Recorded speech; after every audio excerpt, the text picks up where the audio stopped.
In December 2024, a new taxi vendor started reporting trips to New York City. One integer changed. The vendor ID column, which had never held a number above 6, started carrying 7. That threw off a fair prediction model by $1.37 on every trip it touched. 66,000 trips in 1 month. $90,000. That 90,000 is not an estimate, it is the gap against the control. The same model, retrained with the new vendor included. Every standard data quality check stayed green, the data arrived on time, and the volume expected.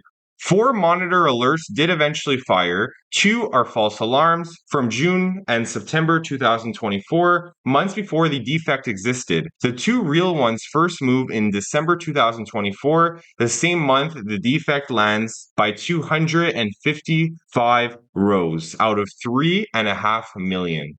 Not one of those 4 alerts names the model or the cost. The tool I built is called Culprit, and it is an agent. It gets one model's ID in the catalog and one vague sentence. No taxes, no vendors, no column names anywhere in its prompt.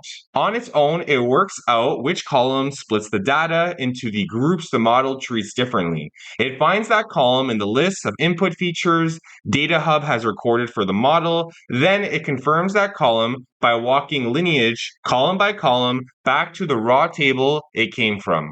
DataHub's metadata graph had already recorded that this model was trained on vendors 1, 2, and 6. The warehouse, meanwhile, was serving vendor 7. The model's encoder, the piece that turns a vendor number into an input, has no slot for a vendor that didn't exist on the day the model was trained. A model monitoring tool can't see that because the training side of it lives in the catalog. A data observability tool can't see it either because the model sits past the warehouse, where those tools stop looking. Culprit writes the answer back into DataHub. It files an incident on the datasets with the evidence and the dollars attached. It writes the investigation up in full and it pins a note on the column itself. Then it writes the fix and runs the build against the real warehouse. Its first generated patch deleted 87,000 rows.